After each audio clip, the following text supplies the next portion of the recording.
آج ایک غیر معمولی پریس کانفرنس ہمارے سامنے آئی. غیر معمولی پریس کانفرنس میں اس کو اس لیے کہہ رہا ہوں کیونکہ مجھے اپنے پورے رپورٹنگ کیریئر میں یاد نہیں ہے کبھی ڈی جے ایس آئی نے پبلکلی کیمراز کے سامنے بیٹھ کے پریس کانفرنس کو ایڈریس کیا ہو. اسی عرصے میں 30 سال مجھے کم و بیش ہو چکے ہیں. چند ایک ہی مواقع ہے جب بیک گراؤنڈ انٹریکشن بھی اس طرح فارمل جرنلسٹ بیٹھے ہوں اور ڈی جے ایس آئی سوالات کے جواب دے رہے ہوں. بہت ہی چند ایک ہی مواقع ہیں. میری اپنی یادداشت کے مطابق سب سے پہلا ایک موقع تھا 2005 میں زلزلے کے بعد. ایک بہت ہی غیر یقینی اور غیر معمولی صورتحال تھی اور کشمیر والی سائڈ پہ ہمارے فوجی جوانوں کا بڑی پیمانے پہ نقصان جانی بھی ہوا، زخمی بھی ہوئے. تو اس وقت ڈی جے ایس آئی تھے general Ashfaq Parvez Kayani. I S I headquarter کے اندر ہی ایک بیک گراؤنڈ میڈیا انٹریکشن ہوا تھا. سوال جواب ہوئے، تفصیل سے انہوں نے سچائی بیان کی، حقائق کیا تھی، گراؤنڈ سچویشن کیا تھی، ساری صورتحال واضح کی، لیکن وہ کیمراز کے اوپر نہیں تھی. دوسرا موقع جو مجھے یاد پڑتا ہے اس طرح کی انٹریکشن کا، وہ ایبٹ آباد ریڈ کے بعد جنرل احمد شجاع پاشا نے جی ایچ کیو کے اندر ایک میڈیا انٹریکشن کیا تھا. اس میں دوسرا وہ موقع تھا. تیسرا شاید ایک یہ لبیک والی صورتحال کے بعد جنرل فیض نے کیا تھا. اور یہ چوتھا موقع یہ والا ہے جو مجھے یاد پڑتا ہے، اور یہ ریئر اس لیے ہے کہ یہ کیمراز کے سامنے ہے، یہ بیک گراؤنڈ انٹریکشن نہیں ہے. کیمراز کے سامنے یہ انٹریکشن آئی ایس آئی کے چیف کا مجھے تو اپنی یادداشت کے مطابق کوئی اور ایسا موقع گزرا نہیں ہے. بڑا واقعہ جو اس کے اندر بڑا کیا ٹاپک کیا تھا، فوکس کیا تھا پوری پریس کانفرنس کا، تو دو بڑے ایشوز تھے.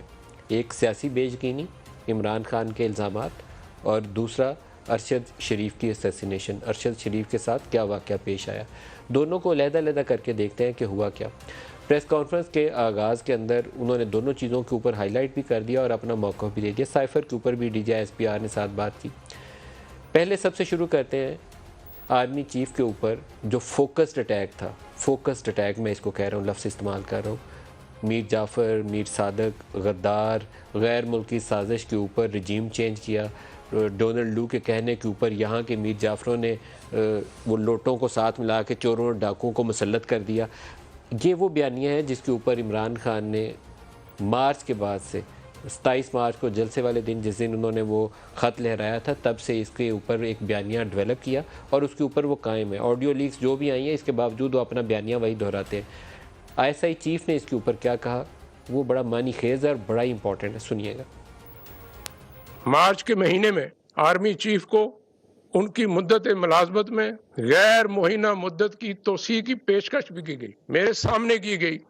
یہ بہت پرکشش پیشکش تھی، لیکن انہوں نے اس کو بھی ٹھکرا دیا کہ آپ کا سپہ سالار غدار ہے، میر جعفر ہے، تو ماضی قریب میں اتنی تعریفوں کے پل کیوں باندھتے تھے؟ اگر آپ سمجھتے ہیں کہ آپ کا سپہ سالار غدار ہے، میر جعفر ہے، تو اس کی مدت ملازمت میں اتنی توسیع کیوں دے رہے ہیں؟